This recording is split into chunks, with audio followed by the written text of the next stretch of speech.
As the Iron Curtain descended across Europe following World War II, the newly formed Central Intelligence Agency faced a logistical crisis.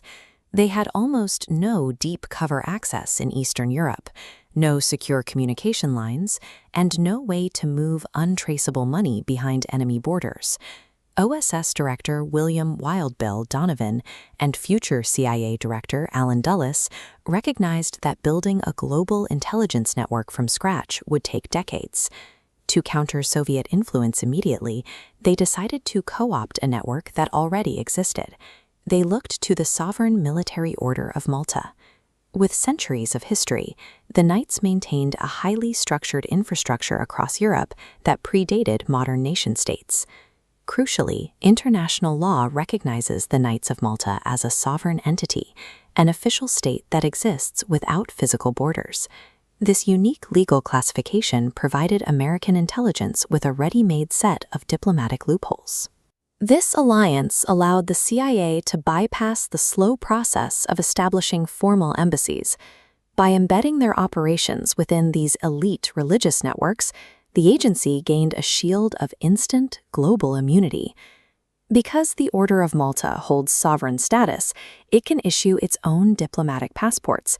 The CIA exploited this to provide field operatives with cover identities, shielding them under diplomatic immunity and allowing them to move through sensitive border zones without being searched.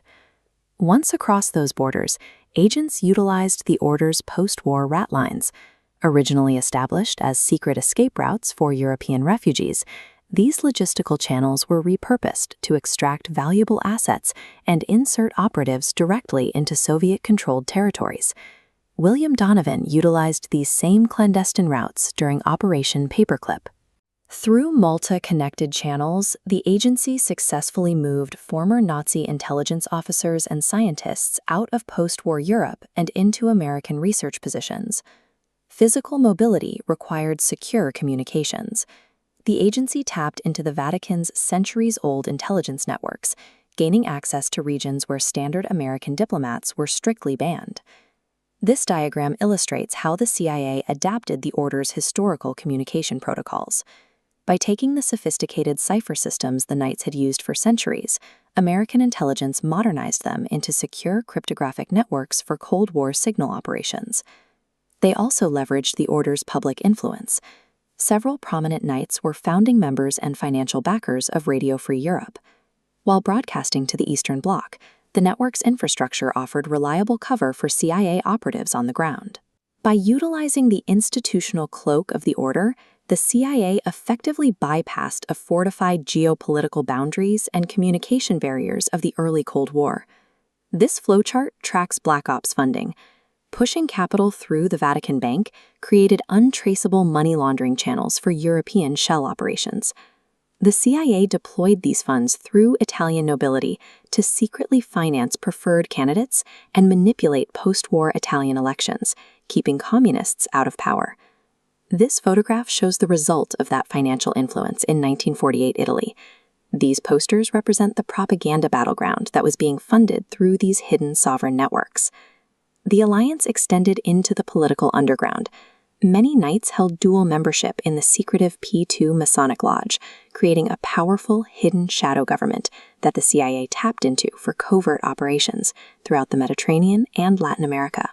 The Knights were also integrated into NATO's clandestine Gladio network. The Order's strict hierarchical structure and history of military tradition provided the perfect cover for commanders organizing these secret stay-behind units meant to resist Soviet occupation. This institutional reach wasn't limited to politics and the military. It extended into European medicine. The CIA leveraged the Order's ties to psychiatric and research facilities to gain discreet access to the European researchers and human subjects required for early mind control programs, including Project MKUltra. Untraceable bank accounts, secret diplomatic passports, and access to private medical facilities created an operational vacuum. Within this space, the CIA operated entirely outside the reach of congressional oversight or international law. While this relationship solved the immediate problems of the Cold War, It established a model of public-private cooperation that defined the CIA for the next 50 years. Alan Dulles demonstrated that the most efficient way to wage a shadow war is to merge state intelligence goals with private, elite transnational networks. A sovereign religious order is immune to the transparency requirements of a modern democracy. By routing operations through independent, sovereign entities, an intelligence apparatus creates a wall that protects its actions from public scrutiny. The sovereign proxy demonstrates that the most effective tool in covert operations is not advanced technology, but the use of a legitimate, invisible entity to shield a state's actions.